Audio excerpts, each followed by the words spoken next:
Ladies and gentlemen, welcome back to another installment of the Virtual Swamp.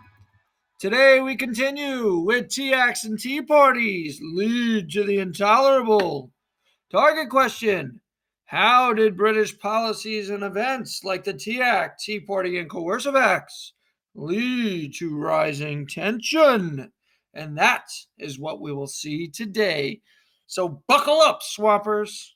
Let's get on our way on the road to revolution. Please raise your hands. Clocking in and down. Previously in the swamp. Dun-dun-dun, dun-dun-dun.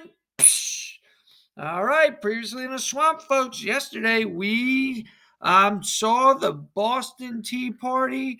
All right, as our final scene. Prior to that, we saw Sam Adams, the leader of the Sons of Liberty, rallying up the Sons of Liberty members to go do something about these three tea-carrying ships that were docked in the Boston Harbor. All right, and they turned the Boston Harbor into a teapot, as they said, as they boarded those tea-carrying ships, and they dumped out all 342 chests of tea.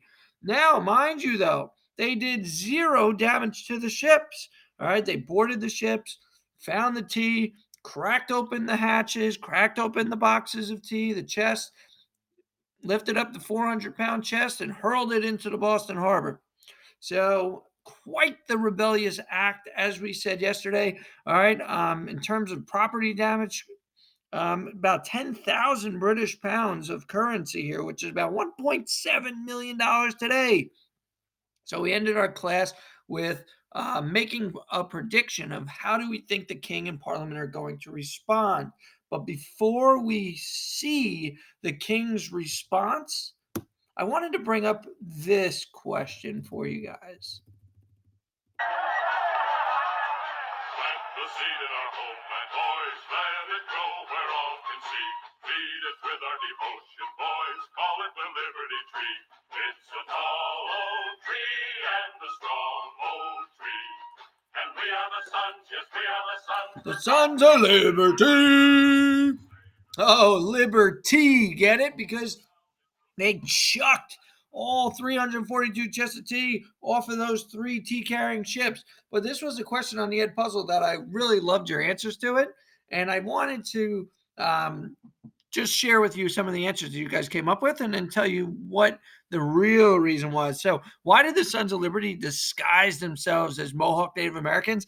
And what I loved seeing with some of your responses was how you guys thought it was like a frame job, like the Sons of Liberty were out to frame the Mohawks, to kind of put this on them and make them look like the guilty party so that maybe they would get punished.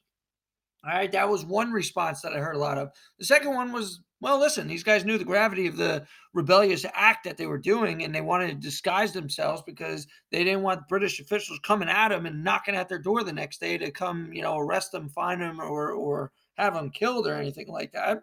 So I think there's a lot of truth in that. All right, so those were two big ones: a frame job, but also obviously they knew they were doing something wrong and they were just trying to disguise themselves. Understand, based on primary sources, these were not like elaborate disguises, guys. They were basically, they stopped at the blacksmith shop, they took soot or like dust, and they painted their faces with that. It looks like they got some headdresses. They grabbed some axes, which they called like tomahawks, and then they went marching down to the harbor. So when you look at the Boston Tea Historical Society page, or Boston Tea Party Historical Society page, it actually said this. I want to share with you their response to this. It says the disguise was mostly symbolic in nature. So obviously they wanted to avoid punishment, and that's why they disguised themselves. But there was also a symbolism in this. They, the Sons of Liberty members, knew they would be recognized as non-Indian. So they knew that these were very clumsily made disguises and nobody was going to mistake them for Native Americans. But the act of wearing Indian dress was to express to the world that the American colonists identified themselves as Americans and no longer considered themselves British subjects. So how about that, folks? A little symbolism for you, but definitely for those of you guys that something to the effect of, hey, they didn't want to get in trouble, so that's why they were disguising themselves and wanting to cover their faces. I agree with that as well, but I also love this answer about symbolism. All right, but now let us continue with our Boston Tea Party, a dramatic performance. Today, the epilogue, the king's response. Action! Curtains rise. King's chamber. Please rise.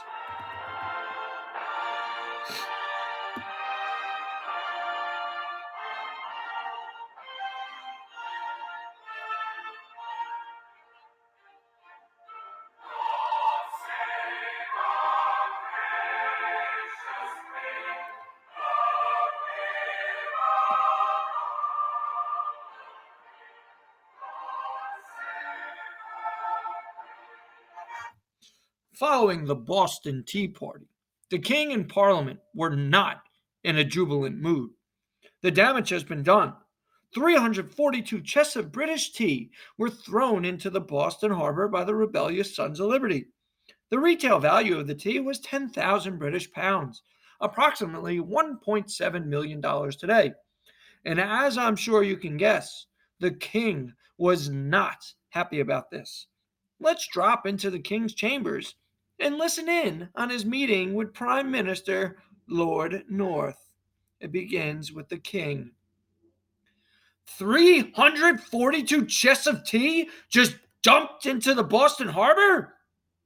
Who do these colonists think they are? Have they gone mad? Your Majesty, clearly they saw through our tea act, and this was their response. I guess that they were trying to send us a message stating loud and clear that they will not be taxed with our representation and that they will not have their rights violated. Saw through our tea act? We lowered the price of tea for the colonists. What is there to see through, you imbecile? We did them a favor. We did a favor for those ungrateful colonists. And how do they repay us? By throwing our tea in the harbor?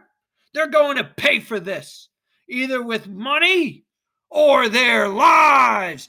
Dun, dun, dun! What do you have in mind, my king? At this point, the king says, one says we must master them or totally leave them alone. I have no intentions of leaving my colonial possessions alone. We must now teach them a lesson. These naughty, naughty colonists of Boston must be punished. Again, sire, what do you propose? First, the Boston harbor is closed until further notice. No goods in and no goods out. Let them starve for all I care. When they pay back what they owe for the tea, they can have their little harbor back. Okay, Majesty. Harsh, cruel, deserved. Second, all colonial town meetings in Massachusetts are now closed. The right to self-govern, which they love, is now stripped forever. Okay, Your Majesty. Now they can't plot against us. Brilliant. Thirdly, we will quarter more soldiers in Boston to babysit these colonial hotheads. They thought 4,000 soldiers were bad. They haven't seen anything yet. Your Majesty, bye-bye privacy, Boston.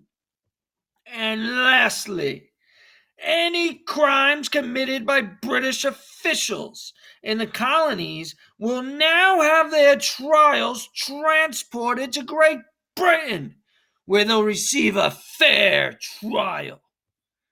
Wow, King, this is some list of punishments you have here.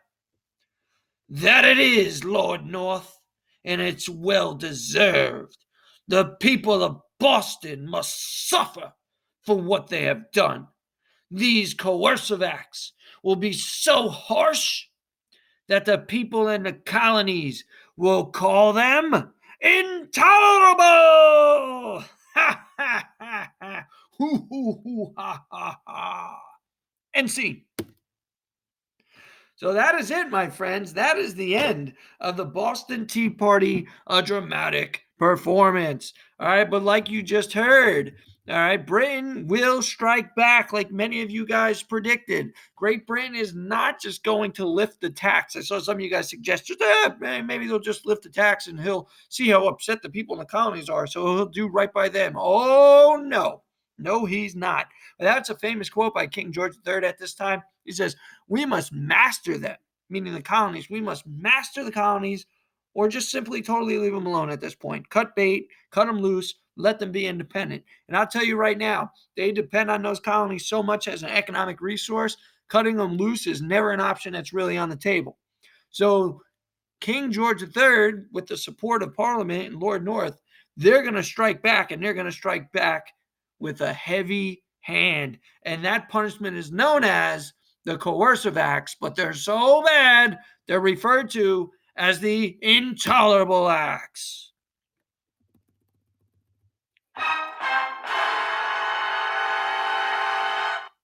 So the intolerable acts were just spoken about during that last epilogue scene, but these were the different punishments of the people of Massachusetts. And understand, this is not a punishment to the rest of the colonies. This is a complete isolated incident that took place in Boston, and the people of Massachusetts will be punished. All right, so the first stipulation of the coercive acts is known as the Boston Port Act.